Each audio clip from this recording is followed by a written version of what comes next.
ಚಾಮರಾಜನಗರ ದಸರಾ ಮಹೋತ್ಸವ ಪ್ರೇಕ್ಷಕರನ್ನ ರಂಜಿಸಿದ ಸ್ವರಮಾಧುರ್ಯ ಸಂಗೀತ ಮತ್ತು ನೃತ್ಯ ಶಾಲೆ ಮಕ್ಕಳು, ಕಿಕ್ಕಿರಿದು ತುಂಬಿದ್ದ ಪ್ರೇಕ್ಷಕರ ರಂಜಿಸಿದ ಪುಟಾಣಿ ಕಲಾವಿದರು, ಗಮನ ಸೆಳೆದ ಭರತನಾಟ್ಯ ಮೋಡಿ ಮಾಡಿದ ಜಾದೂ ಕಾರ್ಯಕ್ರಮ, ಪುಟಾಣಿ ಕಲಾವಿದರ ನೃತ್ಯಕ್ಕೆ ಮನಸೋತ ಪ್ರೇಕ್ಷಕರು.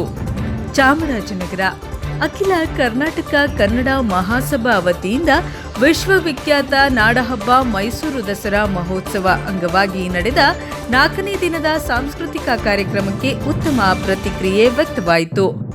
ಚಾಮರಾಜೇಶ್ವರ ದೇವಸ್ಥಾನದ ಮುಂಭಾಗದಲ್ಲಿ ರಾತ್ರಿ ನಡೆದ ಕಾರ್ಯಕ್ರಮದಲ್ಲಿ ಮನಸ್ಸಿಗೆ ಇಂಪು ನೀಡಿದ ಸೋಬಾನೆ ಪದ, ಜಗ್ಗು ಜಾದೂಗಾರ್ ಕಲಾ ತಂಡ ನಡೆಸಿಕೊಟ್ಟ ಜಾದೂ ಕಾರ್ಯಕ್ರಮ ಪ್ರೇಕ್ಷಕರ ರಂಜಿಸಿತ್ತು.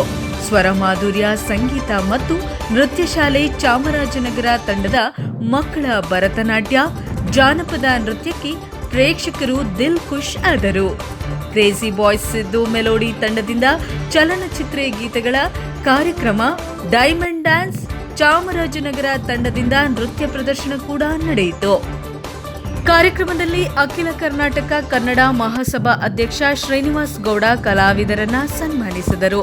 ಕಾರ್ಯಕ್ರಮದಲ್ಲಿ ಉದ್ಯಮಿ ಶ್ರೀನಿಧಿ ಕುದಾರ್ ಮತ್ತು ಪಣ್ಯದ ಹುಂಡಾರಾಜು, ಸುರೇಶ್, ವರದನಾಯಕ, ಆಟೋ ಲಿಂಗರಾಜು, ಶಿವಣ್ಣ ಇತರರು ಹಾಜರಿದ್ದರು. ವರದಿ ಹೊಮ್ಮ ನಂಜುಂಡನಾಯಕ, ಪ್ರಜಾಪವರ್ ಟಿವಿ, ಚಾಮರಾಜನಗರ.